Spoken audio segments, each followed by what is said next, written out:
Hola, ¿qué tal? Bienvenidos a una nueva edición de Sección Salud, aquí como cada lunes por Metro. He tenido el privilegio hace unos días atrás de estar en Madrid conversando con Vicente Verdú. Para quienes no lo conocen, Vicente Verdú es un muy prestigioso periodista, uno de los celebrities del país de Madrid y además un hombre de una vasta experiencia académica. Las casas de altos estudios más importantes de España, la Sorbona en Francia, Harvard en Estados Unidos, fueron los ámbitos donde se formó Vicente Verdú.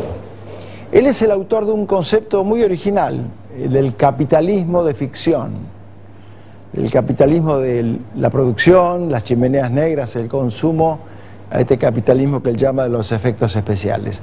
Acaba de escribir un libro, La hoguera del capital, premiado como el mejor ensayo por la editorial Temas de Hoy del Grupo Planeta, publicado en España en el año 2012.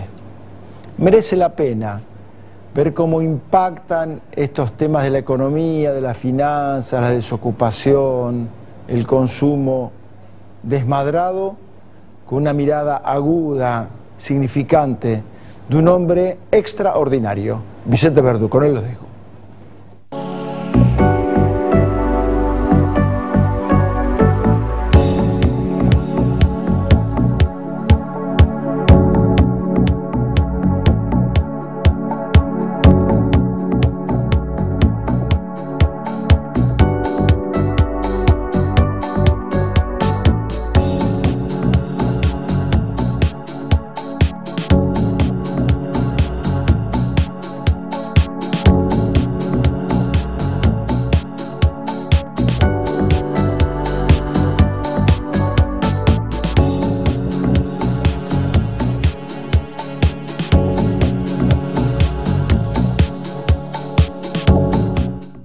Aquí estamos en Madrid, en el Paseo de la Castellana, en estos confortables salones del Hotel Intercontinental, conversando con nuestro querido Vicente Verdú, tan reconocido en Argentina. Bienvenido, Vicente.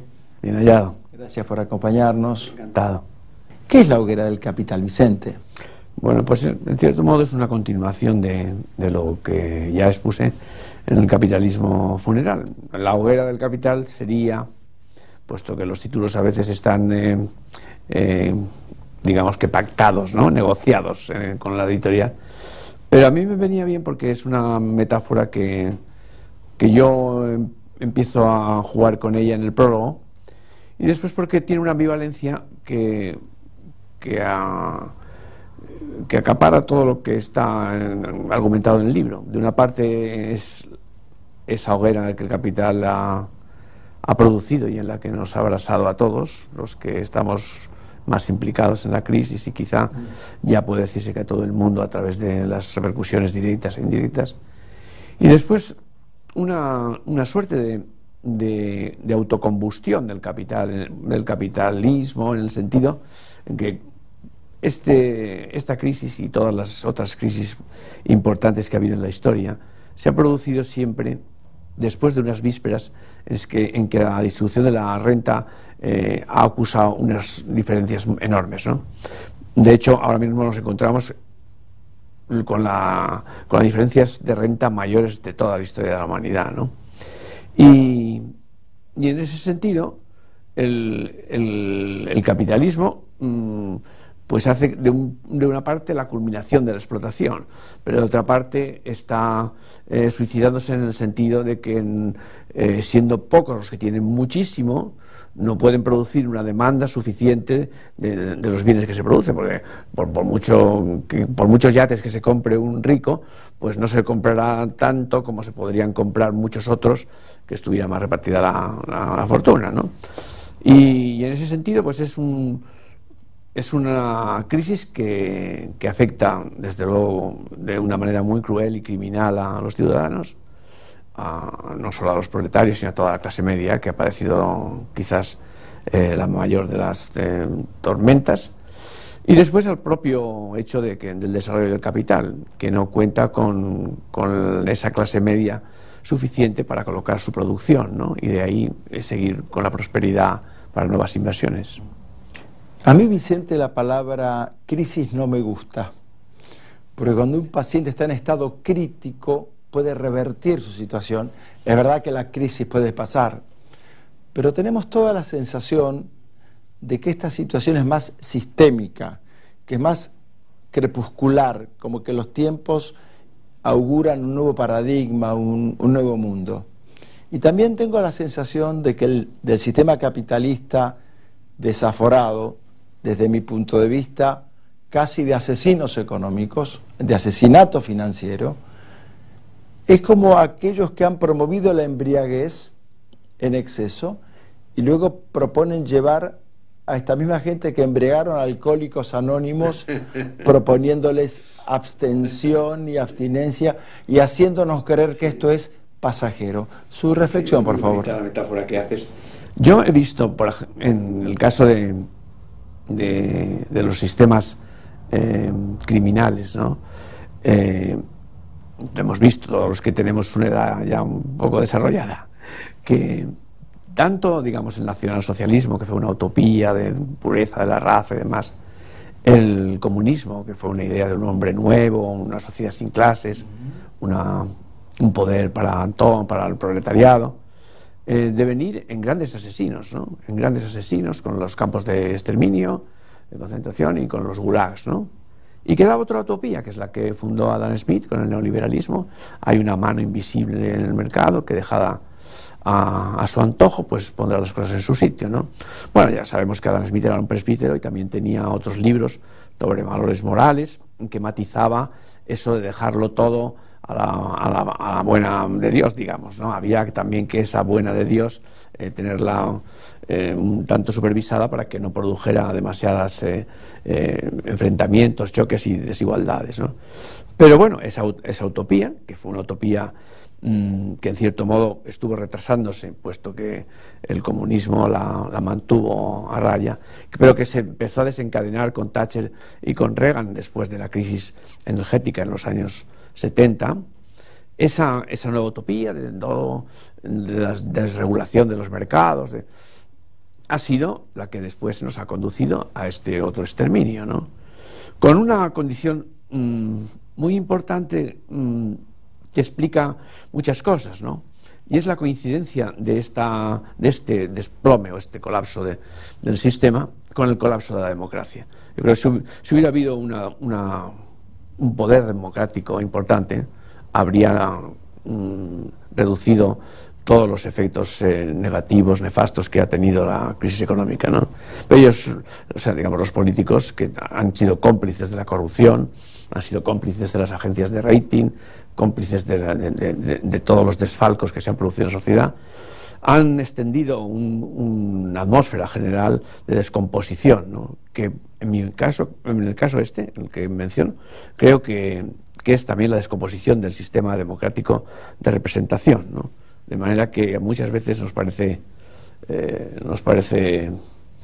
un sarcasmo que haya gente que esté muriendo de la manera en que están muriendo los países árabes detrás de una democracia, cuando la meta es llegar a este punto en que todo lo que identifica al sistema es la falta de responsabilidad, la falta de honestidad y la falta de verdadera democracia, ¿no? He escuchado en mi escritorio cosas como esta: mire, yo no soy moral ni puritano, el capital no tiene bandera. Pensaba en Adam Smith y también pensaba en el mundo de Henry Ford, que fue un mundo para muchos. El mundo que Vicente Verdú titula el de las chimeneas negras, los teléfonos negros, un capitalismo productivo presbiteriano, digamos, austero. Pero esto que se ha enseñado en las principales universidades occidentales de maximizar las ganancias como el único paradigma sin control. Hay un comentario en Brasilia que Lula le habría dicho a Obama: esta crisis le hicieron rubios de ojos celestes. Esta crisis nació de Harvard, de Columbia, de MIT, de Wharton, de la Escuela de Economía de Londres. Y pareciera ser curioso, como que todas estas bibliotecas casi deberían desaparecer como las de Alejandría, porque han dejado una letalidad de desahuciados, gente en Estados Unidos que vive en los campings, 50 millones de pobres, dice Raúl Rivera, y 50 millones a ingresar pronto en la pobreza, 23% desocupados en España, Italia, Portugal, Grecia, Irlanda. Es una hoguera esto, ¿eh? No cabe duda. Es una devastación, ¿no? Pero ya que hablamos de todo el fenómeno, es indudable que cuando se explicaba al comienzo de esta hecatombe, cuando se explicaba en términos de codicia de unos, de la enorme avaricia, de la enorme deshonestidad de los bancos que engañaban, todo esto ha necesitado también no solo la complicidad de los gobernantes, ¿no?, sino la complicidad de los de la ciudadanía, ¿no? La ciudadanía entró en esa embriaguez también de la especulación. O sea, un casino es un casino que tienen sus gerentes y tienen sus propietarios y demás, pero no funcionaría si no fuera la gente a apostar, ¿no? Y eso es lo que ha sucedido, ¿no? O sea, creó una atmósfera, que es lo que también ha definido otras crisis, como esa que ahora nos parece tan cómica, de los tulipanes, ¿no? Pero que aquí, bueno, y yo creo que aquí ocurrirá muy pronto en China y en otros lugares que ahora van bien, ¿no? Aquí se produjo una expectativa sobre el aumento de los precios de la vivienda, quizá la gente endeudarse porque cada día se sentía más rico, y como se sentía más rico, pues tenía más disposición de dinero para devolver el préstamo y demás. Toda esa ficción, ¿no?, envolvió a la sociedad. De modo que efectivamente había esa maximización del beneficio por parte de los que gobernaban las empresas, lo que quiera que sea, pero también se contagió esa locura, ese delirio a la ciudadanía en general, ¿no? Dos psicoterapeutas franceses, autores de un libro, Pasiones Tristes, dicen que los jóvenes y los niños crecen en un contexto de amenaza. Precarización laboral, pérdida del empleo, incertidumbre sobre el futuro. ¿Cómo siente usted, Vicente, que impacta esto en la salud de la gente? Impacta mucho. Tú no has tenido todavía ocasión de verlo porque acabas de llegar a España, pero a poco que estés aquí te darás cuenta de que la crisis, esa palabra que no te gusta, es el nombre, digamos, que enmascara una enfermedad depresiva, una enfermedad de amargura, de tristeza y de desesperanza. La verdad es que todavía los adolescentes, digamos, pues puede que se libren de un futuro tan oscuro, ¿verdad? Pero las gentes que están en torno a los 30 años, los chicos y chicas y tal, a ellos les espera una década en la que toda su titulación no servirá para nada y probablemente queden orillados del sistema, ¿no? Me cuesta trabajo pensar que esto no va a tener unas consecuencias violentas, ¿no? La gente llega al punto en que no tiene para comer. Las colas que hay en las organizaciones de caridad están formadas no solo por pobres, clochard y demás, sino por gente que tenía un empleo hace poco, o que era un funcionario que han despedido, por muchos ciudadanos que eran clase media hace 2 años o eso. Y me cuesta trabajo aceptar o pronosticar que no pasará nada cuando hemos visto en Grecia. A Grecia le impusieron, no ahora, sino hace ya 2 años, unas condiciones draconianas superiores a las que impusieron a Alemania como castigo después de perder la Segunda Guerra Mundial. La gente está sin recursos de ninguna manera, por eso esos incendios que hubo en el Parlamento y en los almacenes al lado del Parlamento eran muy coherentes realmente con el dolor que estaba sufriendo la gente. O sea, la gente quemándose, los edificios quemándose, la hoguera general, ¿no?, en la que nos ha ido conduciendo esta situación económica, ¿no? Pensaba una frase de Jesús de Nazaret que decía: no solo de pan viven los hombres. Y una de mi abuelo que decía: el ojo nunca se sacia. Pareciera ser que en el corazón del hombre hay una dimensión de eternidad, de trascendencia, de significancia, que el mundo de las cosas materiales, que la gente que sale de los grandes almacenes de Madrid no llega a satisfacer plenamente. ¿Qué cree Vicente Verdú como elemento virtuoso post hoguera del capital. ¿Qué va a pasar? En Argentina hemos visto que se han recreado algunas cosas. ¿Qué percibe usted que tiene esta capacidad anticipatoria, profética, tan sensible? ¿Cómo ve a España, Occidente, Europa, pasado este momento? ¿Cuáles son esas cosas buenas que surgirán? Bueno, hay una cosa, por ejemplo, en lo material, en la creación en general, ¿no?, que es muy evidente, por ejemplo, en la arquitectura, ¿no?, en el empleo de nuevos materiales, en el auto calentamiento de las casas, de proporcionarse su energía, ser autosuficientes, en las ciudades inteligentes, que están también en esta misma dirección, en el urbanismo y en la arquitectura está muy patente, ¿no? Pero también es verdad que la escasez ha sido un elemento de creatividad muy poderoso, ¿no? Hablando de los arquitectos, a un arquitecto se le produce un malestar enorme cuando le ofrecen un solar abierto sin más hasta el infinito y no sabe bien qué referencias tiene para levantar el edificio, ¿no? Pero cuando le dan un solar tortuoso, pues a lo mejor incrustado en la ciudad, ahí tiene un desafío que acaba encontrando una solución brillante, ¿no? Luego hay otras cosas que ya ha vivido la historia, ¿no? Goethe decía: el pájaro de Minerva vuela al atardecer, ¿no? Pues en estos crepúsculos que tú decías antes, ¿no?, se han estado buscando nuevas luces, ¿no?, que no tenían que ver con la repetición de las anteriores. Esa es una cosa que me gusta señalar cuando se censura esta época y se dice que ha perdido valores, ¿no?, y que hay que rescatarlos. No hay que rescatar nada, ¿no?, hay que reinventar algo, ¿no? Y en ese sentido, pues lo mismo que estamos diciendo de esto de la creatividad en las cosas, también la creatividad en la relación entre las personas. Yo creo que lo decía en Yo y tú, objetos de lujo, ¿no? Ese deseo por la mercancía que tú decías del consumo y demás, pues es un deseo que ha ido creando frustraciones, ¿no? Porque claro, lo que peor que puede pasarle a un deseo es satisfacerlo, ¿no? Eso ya lo decía Oscar Wilde, ¿no? El deseo es verdaderamente la riqueza, ¿no? No la satisfacción del deseo. Y en esa satisfacción, a través de los artículos de consumo y demás, pues ha producido como una decepción del esfuerzo, ¿no? Y ahora el movimiento, en reacción a todo el hiperindividualismo de finales del siglo XX, es el contacto con la otra persona, ¿no? La degustación de la otra persona, a lo mejor no en los términos tan entrañables, por supuesto que no, de los maridos y mujeres tradicionales, ni de las familias que existían antes, que estaban tan estrechamente unidas, o de los vecindarios que se vigilaban tanto, ¿no? Pero sí en el buen sabor de tomar de uno y de otro aspectos que nos alegran en la vida de una forma más fundamental y menos decepcionante que una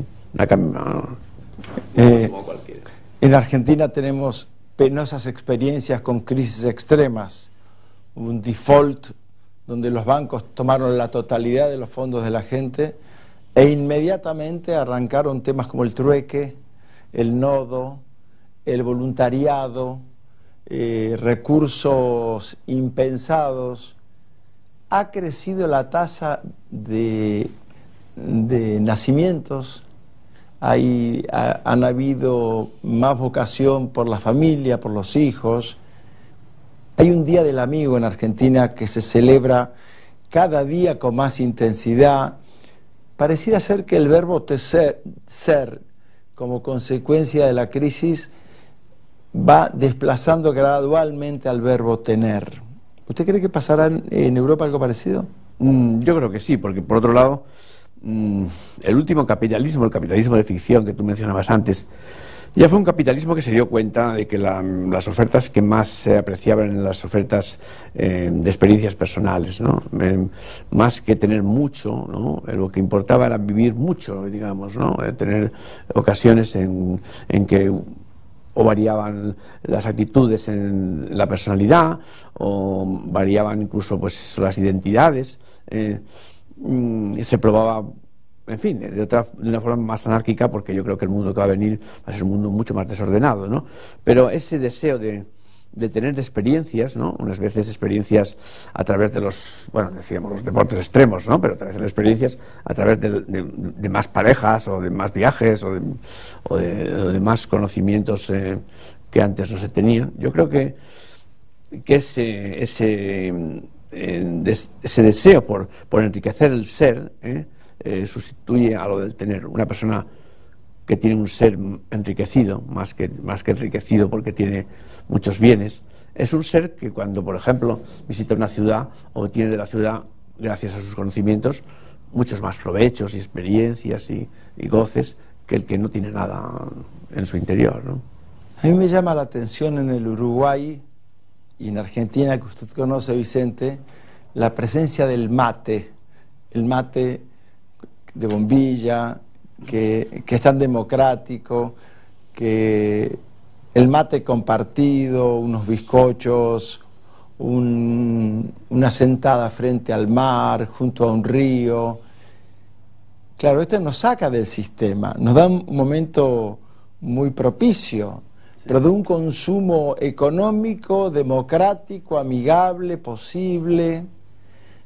Aquí en Europa y en Buenos Aires también hay como una pulsión a consumir para mitigar la angustia que, como buen consumo que es, exige una nueva dosis de compra permanente. Lleva a la consumación.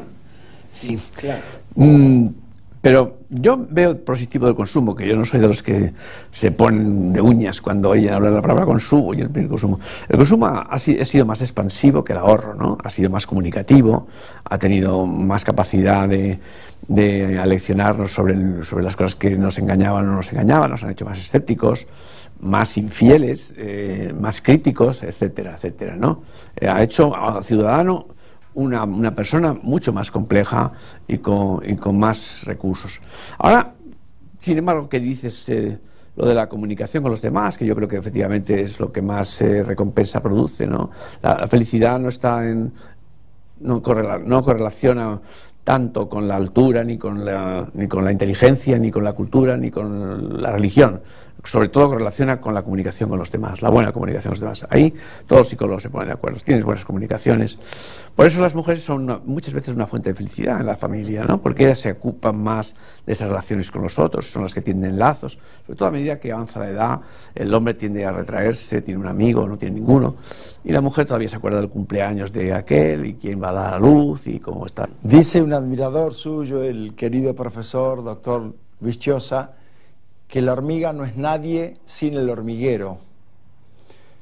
Pero yo he visto con perplejidad en el último año nuevo como jóvenes, adolescentes, mayores, muy mayores, a partir de las 12, estaban todos mirando pequeñas pantallas.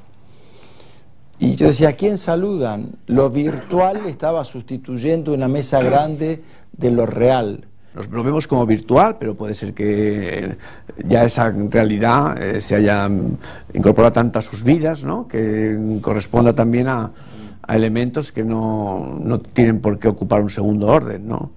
En ese sentido, creo que nos faltan elementos para poder juzgar en qué va a venir esto. Ahora mismo, claro, un lenguaje de los SMS o de los Twitter, pues esto nos parece una degradación, un menoscabo, digamos, de la comunicación, ¿no? Pero quizás haya otra comunicación más de pantallas, más superficial, que es la que ocupará la cultura por venir y que sería muy arriesgado, muy atrevido, ¿no? Decir que esa es peor, ¿no? Yo que ahora pinto, pues siento que poco a poco las paredes estarán llenas de pantallas y se habrá acabado el cuadro, ¿no? Pero es probable, es muy seguro que esas pantallas estén también compuestas por creaciones artísticas, ¿no?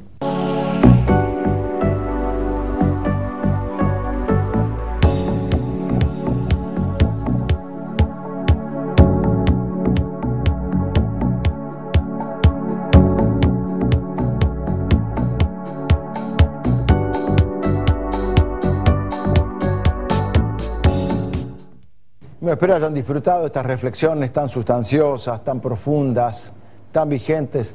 Las tapas de los diarios hablan de un sistema que parece colapsar, con historias dramáticas, muertes, suicidios, desilusión, amenazas, la hoguera del capital de Vicente Verdú. Y esperamos tener a Vicente Verdú en el año 2012 en la Argentina. Estamos organizando una visita para que dé unas conferencias. Y bueno, agradecerle muchísimo, Vicente, su participación, su disposición, su amistad de siempre y a la gente del Intercontinental allí en la Castellana por toda su hospitalidad. Nos vemos el lunes próximo, Dios mediante. Y recuerden que primero, la salud. Muchas gracias.